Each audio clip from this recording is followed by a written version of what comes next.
Assalamualaikum Ibu. Ya Ibu, waalaikumsalam. Silahkan masuk, silahkan duduk Bu. Maaf Ibu, ada yang bisa saya bantu? Ya Bu, saya mau memeriksakan kehamilan saya Bu. Ini kehamilan saya yang pertama. Jadi saya mau memeriksakan keadaan janin saya di dalam perut Bu. Apakah baik-baik saja? Mau memeriksakan kehamilannya Bu. Baik, sebelumnya perkenalkan, nama saya Bidan Rinasari. Hari ini saya bidan yang jaga di klinik ini. Sebelumnya saya boleh minjam buku PIN Ibu untuk mendata. Oh ya Bu, ini Bu buku PIN-nya. Ya Bu, sebentar ya Bu, saya data dulu. Nah, ini datanya sudah saya salin. Kemudian kita lakukan pemeriksaan dulu ya Bu di ruangan sebelah sana. Mari saya antarkan. Baik Bu, dari hasil pemeriksaan tadi semuanya normal ya Bu. Jadi keadaan janin Ibu nggak apa-apa Bu, baik-baik aja. Ini kan kehamilan Ibu yang pertama. Sebelumnya apakah Ibu di sini saya akan Nah, ini kan kehamilan yang pertama Bu. Jadi di kehamilan Ibu yang pertama pasti Ibu masih belum tahu kan biasanya Ibu hamil itu seperti apa atau bagaimana. Nah, jadi di sini saya menjelaskan sedikit ya Bu tentang Ibu hamil itu seperti apa. Apa saja yang bisa terjadi pada Ibu hamil. Biasanya bisa terjadi mual muntah yang berlebihan atau bisa disebut hiperemesis gravidarum. Apakah sebelumnya Ibu pernah mendengar hiperemesis gravidarum ya Bu? Itu yang mual muntah itu ya kan Bu, yang biasanya kalau ibu hamil yang usia muda yang masih sebulan atau 2 bulan yang biasanya ngidam. Seperti itu ya Bu, saya sih tahunya seperti itu aja Bu. Oh, jadi Ibu tahunya yang begitu ya Bu. Nah, jadi begini ya Bu, saya jelaskan. Hiperemesis gravidarum itu mual muntah pada ibu hamil yang biasanya bisa mengganggu sampai keadaan mengganggu aktivitas ibu sampai ibu tidak bisa beraktivitas lagi. Misalnya ibu mual muntahnya sampai tidak bisa bangun, bahkan mengganggu sampai ibu tidak bisa beraktivitas sehari-hari. Pokoknya mengganggu sampai mengharuskan ibu untuk rebahan total kayak gitu Bu. Kemudian predisposisi terjadinya hiperemesis gravidarum itu yaitu yang pertama pada primigravida, yaitu yang seperti ibu ini kan baru pertama kali hamil. Nah, jadi bisa ada kemungkinan mengalami hiperemesis gravidarum. Bisa juga karena molahidatidosa atau kehamilan ganda atau misalnya hamilnya kembar Bu.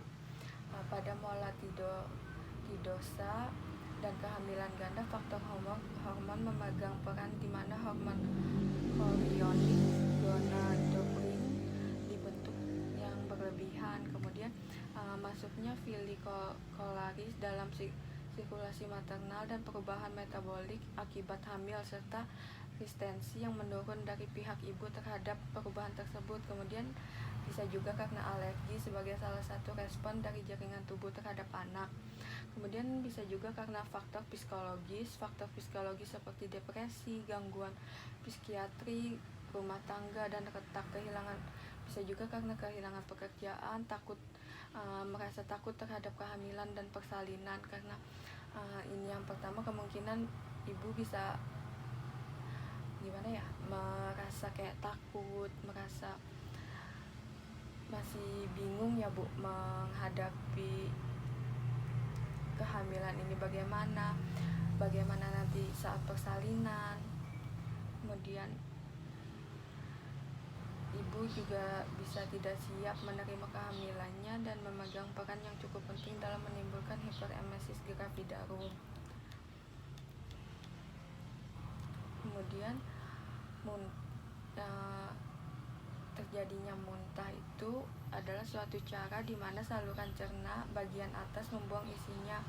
Bila terjadi iritasi rangsangan atau tegangan yang berlebihan pada usus, muntah merupakan refleks integrasi yang kompleks terdiri atas 3 komponen utama, yaitu dektor muntah, mekanis integratif, dan efektor yang bersifat otonom. Somatik dan rangsangan pada saluran cerna dihantarkan melalui saraf vagus dan aferan simpatis menuju pusat muntah. Pusat muntah ini berdekatan dengan pusat pernapasan. Kemudian fisiologi terjadinya hyperemesis gravidarum itu dapat menyebabkan cadangan karbohidrat dan lemak habis terpakai untuk keperluan energi karena oksidasi lemak yang tidak sempurna. Kemudian terjadinya ketosis dengan tertimbunnya asam aseton asetik, asam hidroksik, dan butyric, dan ada aseton dalam darah. Kemudian kekurangan cairan yang diminum dan hilangnya cairan akibat muntah akan menyebabkan ibu bisa dehidrasi. Kemudian sehingga cairan ekstravaskuler dan plasma akan berkurang. Natrium dalam klorida darah turun, demikian juga dengan klorida urin. Selain itu, dehidrasi juga dapat menyebabkan hemokonsentrasi sehingga aliran darah ke jaringan berkurang. Hal ini dapat menyebabkan makanan dan oksigen ke jaringan berkurang dan tertimbunnya zat metabolis dan toksik. Kekurangan kalium sebagai akibat dari muntah dan bertambahnya ereksi lewat ginjal. Meningkatnya frekuensi muntah yang lebih banyak merusak hati sehingga memperberat keadaan penderita. Nah, tingkat-tingkat hyperemesis gravidarum itu ada 3. Jadi yang pertama itu muntah terus menerus, tingkat yang satunya ya Bu, yang mempengaruhi keadaan umum penderita. Ibu merasa lemah, nafsu makan tidak berat, nafsu makan ibu tidak ada, berat badan menurun, dan keadaan nyeri pada epigastrum. Nadi meningkat sekitar 100 kali per menit, tekanan darah sistolik menurun, dan turgor kulit menurun, lidah mengering, dan mata cekung.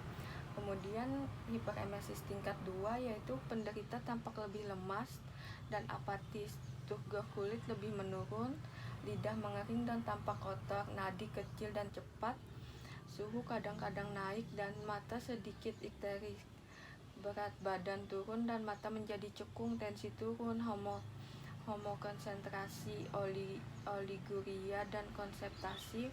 Aseton dapat tercium dalam bau pernapasan karena mempunyai aroma yang khas dan dapat pula ditemukan dalam kencing.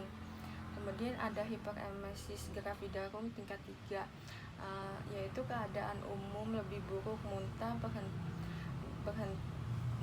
berhenti, kesadaran menurun, dan somnolen sampai koma, nadi kecil dan cepat, suhu meningkat, kemudian tensi menurun.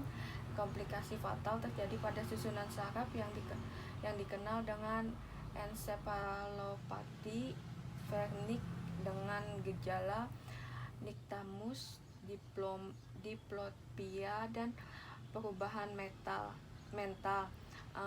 Keadaan ini terjadi akibat defisiensi zat makanan termasuk vitamin B kompleks. Timbulnya ikterik menunjukkan adanya gangguan hati.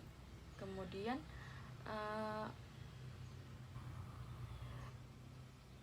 jika ibu mengalami hiperemesis gravidarum, maka tingkat 2 atau tingkat 3 itu harus dirawat di rumah sakit.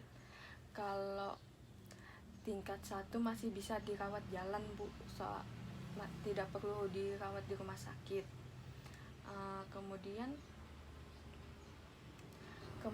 obat-obatan yang bisa diberikan kepada ibu hiperemesis gravidarum, yaitu obat-obat diantaranya suplemen multivitamin, yaitu antihistamin, dopamin antagonis, serotin dan antagonis, dan kortikosteroid. Vitamin yang dianjurkan adalah vitamin B1 dan B6 seperti pyridoxine, vitamin B6. Kemudian pemberian antihistamin bertujuan untuk menghambat secara langsung kerja histamin pada reseptor H1 dan secara tidak langsung mempengaruhi sistem vestibular, menurunkan rangsangan di pusat muntah.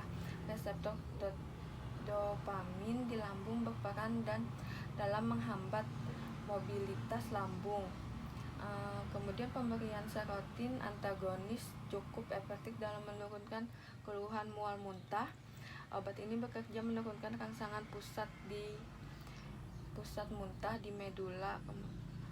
Kemudian nutrisi untuk ibu hamil dengan hiperemesis gravidarum. Pemberian nutrisi tergantung pada derajat muntahnya, berat ringannya depresi. Nutrisi penerimaan penderita terhadap rencana pemberian makanan dan pada prinsipnya saluran cerna harus digunakan. Apabila peroral mengalami hambatan dapat digunakan NGT. Apabila ibu hamil dapat makan peroral, modifikasi diet yang diberikan adalah makanan dalam porsi kecil namun sering, diet tinggi karbohidrat, rendah protein dan rendah lemak.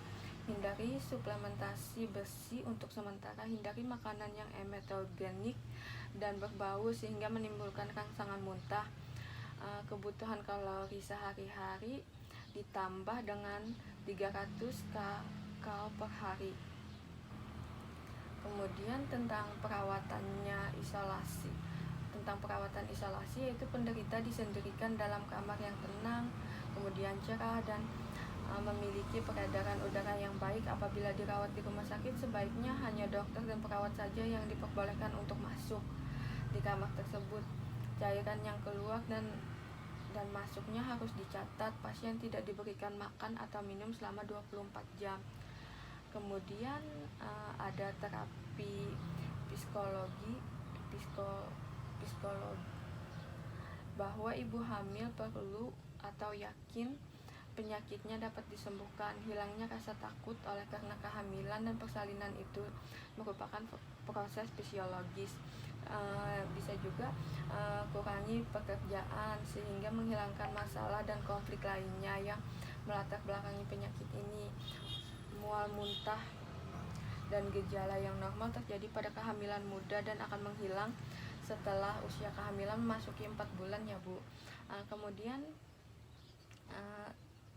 tentang terapi cairan parental, bahwa cairan parental yang cukup elektrolit, karbohidrat dan protein dengan glukosa 5% dalam cairan fisiologis sebanyak 2-3 liter sehari. Bila perlu dapat ditambahkan kalium dan vitamin, terutama vitamin B kompleks dan vitamin C. Dapat diberikan pula asam amino secara intravena apabila terjadi kekurangan protein yang nantinya akan diperhitungkan berdasarkan jumlah cairan yang ibu perlukan. Nah, dari penjelasan saya tadi, apakah ada yang ingin ibu tanyakan? Tidak ada Bu, sudah jelas untuk penjelasannya. Baik Bu, kalau begitu ini buku pinknya dan di sini sudah saya jadwalkan untuk kunjungan ulang lagi ya Bu. Semoga ibu dan janinnya sehat terus ya Bu. Terima kasih sudah berkunjung.